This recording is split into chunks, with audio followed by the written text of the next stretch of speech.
Practice Test 1.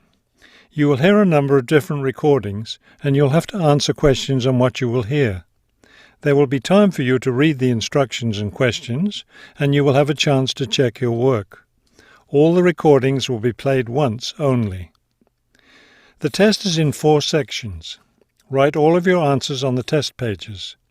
At the end of the test, you will be given 10 minutes to transfer your answers to an answer sheet. Now turn to Section 1 on page 5.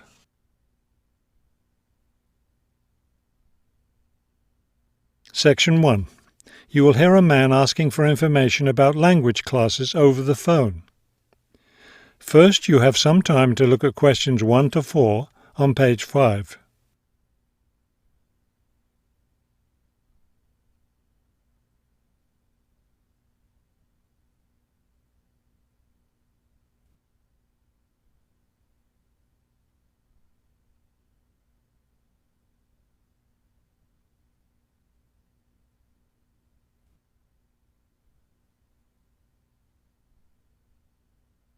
You will see that there is an example that has been done for you.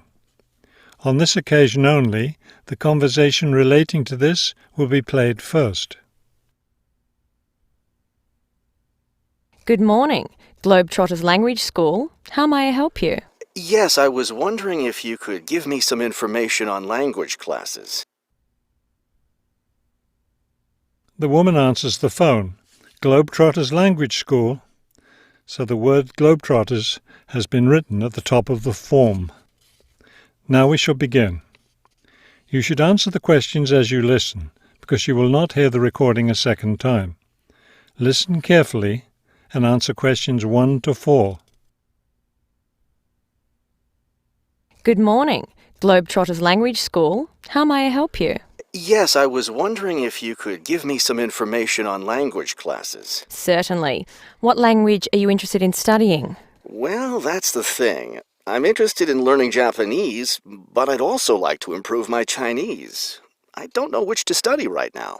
Maybe the class schedule will help you decide. Did you want to study in the morning, afternoon, or evening? I work in the evenings, so mornings or afternoons would be best. Then that decides it for you. We offer an advanced Chinese class, but it meets on Wednesday and Friday evenings. I couldn't do that. When do the Japanese classes meet? We have beginning Japanese on Tuesday and Thursday mornings. No, wait, that's intermediate Japanese. Which level do you want? Advanced? No, beginning, definitely. I know some Chinese and some French, but I'm a real beginner with Japanese. Well then, are you free Monday, Wednesday and Friday mornings? That's when the beginning Japanese classes meet. We also have intermediate French on Friday mornings. I could do those mornings, but I'd prefer afternoon. Don't you have anything in the afternoon? We have intermediate Japanese class on Wednesday and Friday afternoons. I really need a beginner class, so I'll take the morning Japanese class. Could you give me an idea of the cost? What would be the tuition for the Japanese class? Before you hear the rest of the conversation, you have some time to look at questions 5 to 10 on page 5.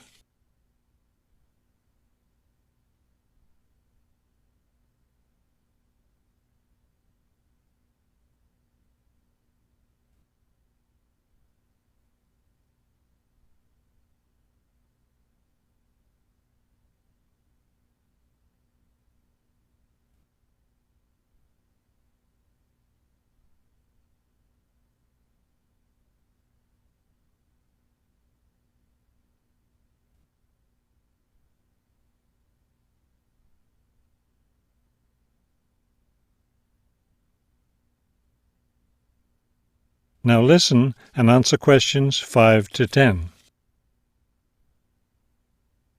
The beginning level classes meet 3 times a week, so they cost a bit more than the other levels. For a 6-week course, the cost would be $575. That's a bit steep. If it's hard for you to pay that much, you could sign up for just 4 weeks of class and pay $410, or you could pay for 1 week at a time at $125 a week. That comes out to be much more expensive once you add up all the weeks. That's true. You can save money by registering for 2 levels together. For example, pay for your beginning and intermediate classes now, and you'll get 12 weeks of class for just $1,050. That's not a bad deal, but I can't come up with that much money at once. I'll just pay for the 6-week course. Fine. That class begins next week, so you need to register right away. Can't I register over the phone? No, I'm sorry, we don't take phone registrations. What you'll need to do is visit the school office today or tomorrow. Bring a cheque for the tuition and a photo ID. Is that all? Yes, we'll give you a registration form to complete, or you can save time by visiting our website and downloading the form there. Complete it and bring it into the office with your cheque. Great. I'll stop by this afternoon. Fine. When you arrive, ask for Mr. Lindsay. He's in charge of student registration. I'm sorry, Mr. Who? Mr. Lindsay, spelled Lindsay. Thank you for your help. Thank you. We'll look forward to seeing you in class. That is the end of Section 1. You now have half a minute to check your answers.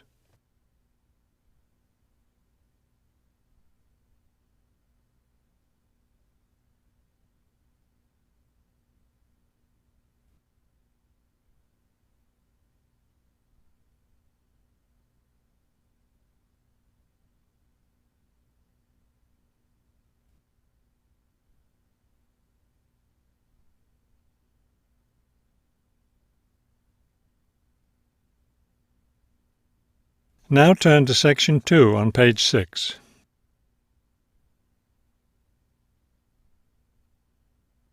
Section 2. You will hear a tour guide giving information about a shopping district. First, you have some time to look at questions 11 to 15 on page 6.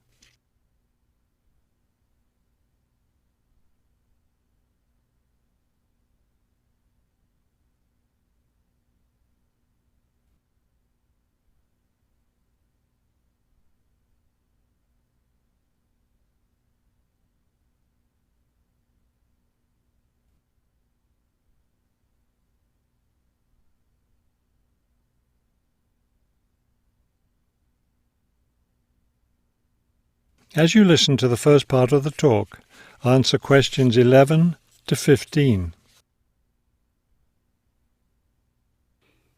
This afternoon, we'll visit the city's shopping district.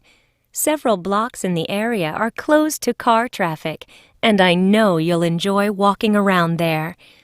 I'd like to give you an overview of the district now, since you'll be on your own once we get there. You'll see on this map here that the shopping district consists of 2 streets, Pear Street, which runs north and south, and Cherry Street, which crosses Pear Street right here. Let's start our tour here on Pear Street, where the star is. This star marks the Harbor View Bookstore. It's very popular among locals as well as tourists. You can buy a range of books of local interest, as well as a variety of magazines and newspapers. It's directly across the street from the city library, which is also worth a visit. It's in one of the oldest buildings in the city and contains, among other things, an interesting collection of rare books. Now, moving up Pear from the bookstore toward Cherry, the next building on the left is the Pear Cafe. You'll notice it's right on the corner of Pear and Cherry Streets. It's a great place to relax while enjoying a delicious cup of coffee or tea. You can talk with friends or read quietly. They have a variety of books and magazines available. From the windows of the cafe, you can look right across Cherry Street for a lovely view of city gardens. It's a rather small garden, but it contains a variety of exotic plants and flowers. Let's leave the cafe and cross Pear Street. On the opposite corner, we're at Caldwell's Clothing Store, which you might also want to visit. They sell both men's and women's fashions from countries around the world. Continuing down Cherry Street, The next building on the right, after Caldwell's, is the souvenir shop. Stop in here to get maps and books about the local area, as well as T-shirts and postcards with pictures of the city. Now, we cross Cherry Street and we're at the Art Gallery, one building down from the corner. Here you can see and, of course, purchase many fine paintings and sculptures by local artists. Let's keep going down Cherry Street toward the harbor. On the left, right after the gallery, is Harbor Park. It's a lovely place, and it's certainly worth spending some time there. Before you hear the rest of the talk, you have some time to look at questions 16 to 20 on page 7.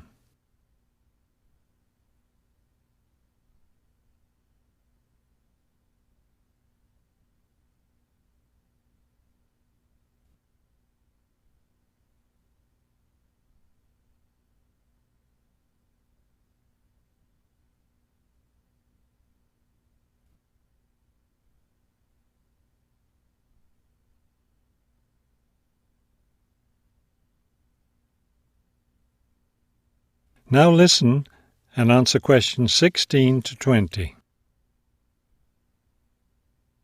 Harbor Park was built on land donated to the city by Captain Jones, a lifelong resident of this city. Captain Jones designed the park himself, and it was built in 1876. Exactly in the center of the park, a statue of Captain Jones was erected, and it's still standing there today. It shows Captain Jones on the bow of his ship.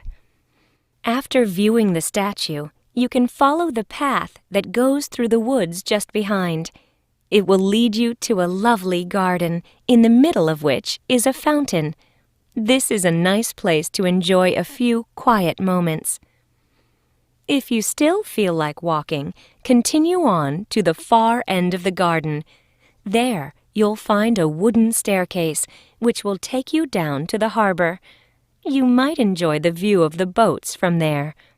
There's also a walking path along the water, which will eventually bring you back up to Cherry Street. You can see that there's plenty to do in this part of the city. The bus leaves at 1:30. That is the end of section 2. You now have half a minute to check your answers.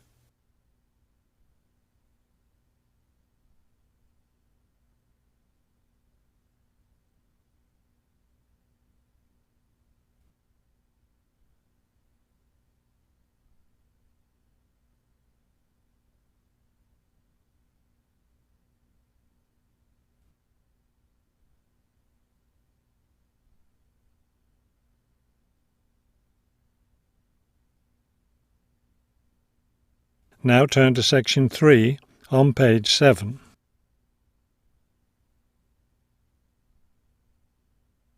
Section 3. You will hear a conversation between a university student and a librarian about using the city archives. First, you have some time to look at questions 21 to 24 on page 7.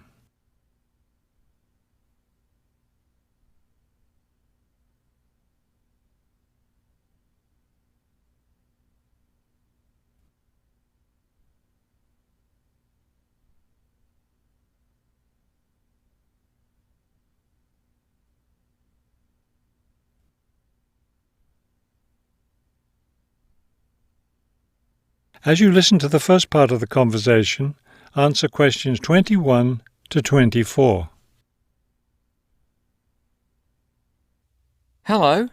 I was wondering if you could give me some information about using the archives? I'd be happy to. Are you a resident of the city? Actually, I live just outside the city, but I study at the university downtown. That's fine. All you need to do is show your university identification card, and you can use the archives at no charge, as long as your ID card is current, of course. Yes, it's valid. So I don't have to pay anything? No, city residents pay an annual fee, but students can use the archives for free. Everyone else needs to get special permission from the director. but that doesn't apply to you, of course. Oh, good. I was also wondering about the schedule. I have classes every day, Monday through Friday, and I also have a part-time job, so I could really only use the archives on weekends. That's not a problem at all. We're open all weekend. Actually, the only day we're closed is Monday, so you can come any day, Tuesday through Sunday. Are you open in the evenings? Yes, we're open from 9:30 in the morning until 8:30 in the evening. That will fit my schedule well. Before you hear the rest of the conversation, you have some time to look at questions 25 to 30 on page 8.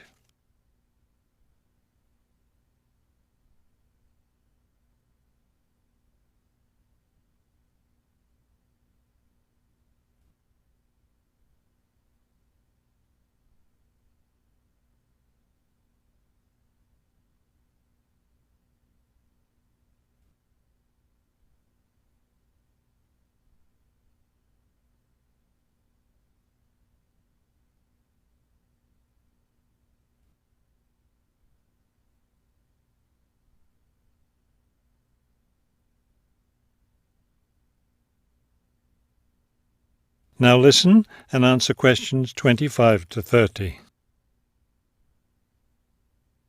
Is there something else I can help you with? Yes. One thing I'll be needing to see for one of my class projects is old photographs. Do you have photographs of the city in the 19th century that I could look at? Yes, we store all the photographs in the basement. Those stairs over there will take you down to the photography collection. Just tell the librarian there what you're interested in, and he'll help you. Those would be 19th century photographs? Yes, the entire collection is there. Now, if you're interested in seeing documents from the 19th century, those are right here on the ground floor. I would like to see some of those documents. Does that collection include newspapers too? No, all the newspapers from the earliest ones in the 18th century up to the current time are on the second floor. Here, let me just give you this map of the archives and you'll be able to find whatever it is you need. Thank you. Oh, I see you have a whole room devoted to maps. Yes, on the third floor. That's great, because one thing I need to do is look at how the city has developed over time. I'm sure you'll find a lot of helpful information there. Of course, some of the maps are several centuries old, so generally visitors are only allowed to see photographic reproductions of them. That shouldn't be a problem. What's this on the fourth floor? Ogden's Woolen Mill. As I'm sure you know, Ogden's Woolen Mill was the major entity responsible for the growth of this city in the 19th century. The Ogdeniers gave money for the archives to devote an entire floor to information about the history of the mill. Will I be able to find information about the Ogden family there? Photographs, personal papers, things like that? Probably the family photographs are stored downstairs in the photography collection. The personal papers would be on the fifth floor, where we keep all the personal papers of famous residents of our city. Thank you so much for your help. I'll be able to do a lot of my research here. That is the end of section 3. You now have half a minute to check your answers.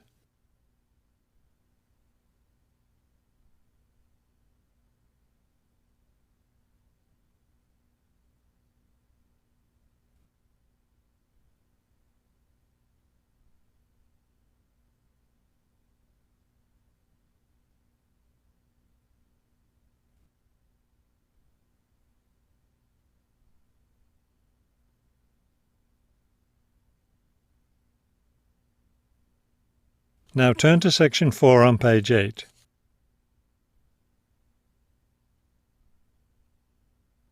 Section 4. You will hear a lecture about wind energy. First, you have some time to look at questions 31 to 33 on page 8.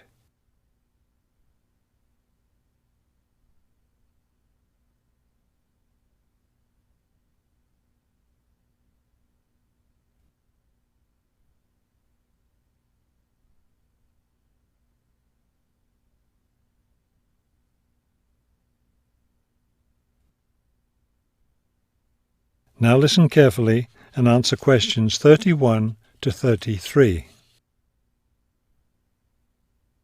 With the rising cost of fossil fuels, there's a great deal of interest these days in developing alternative sources of energy. Today, I'd like to talk about one of these: wind power. In the past couple of decades, there's been an upsurge of interest in using the wind as a source of energy, but the idea isn't new at all. People have been harnessing the power of the wind for centuries, ever since ancient peoples first used sailboats. In ancient China, farmers used a rudimentary sort of windmill to pump water. Wind power was used in other parts of the ancient world as well. In Persia, for example, farmers used wind-powered mills to grind their grain.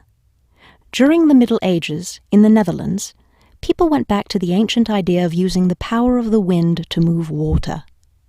They used windmills to drain lakes, thereby creating more land for farming.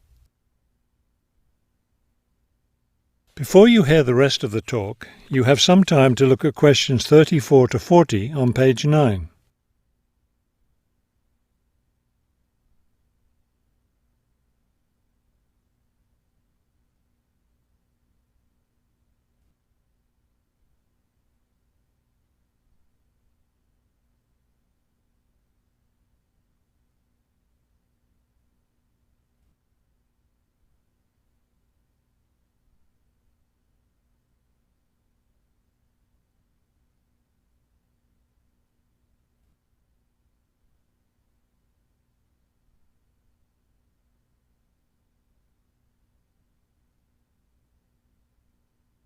Now listen carefully and answer questions 34 to 40. At present, people around the world are using the wind to generate electricity, some old methods, some new. Is this the solution to our modern energy problems? Well, as with anything, there are both advantages and disadvantages to using wind power. Let's take a look at some of the reasons to use wind power. One of the biggest problems with using fuels, such as oil and coal, is pollution. Wind power, on the other hand, is clean. It causes no pollution and therefore doesn't contribute to global warming. Another great advantage of wind power is that it's a renewable resource. Oil and coal reserves are limited, but will never run out of wind. Economics is another reason to use wind power. Using the wind to generate electricity costs less, much less, than running other types of generators. In addition, since wind turbines don't take up much land, the land around them can be used for other purposes, such as farming. There are disadvantages, however. Even though generating electricity with wind is relatively inexpensive, the technology isn't cheap. The initial costs of setting up wind turbines can be quite high. Another issue is reliability. Wind doesn't blow at a constant strength. Therefore, at times, a lot of electricity can be produced, while at others there may be little or none. Wind turbines usually have to be located in rural areas where the land is open. Their distance from cities, where the most electricity is needed, is another issue. Although wind is considered to be a clean source of energy, wind turbines cause their own sort of pollution. Wind turbines are usually placed in high, open areas where they're easy to be seen. Rural residents often feel that the beautiful local scenery is spoiled by the sight of the wind turbines. In addition, wind turbines aren't quiet. In fact, one wind turbine can produce as much noise as a car traveling at highway speeds. That is the end of section 4. You now have half a minute to check your answers.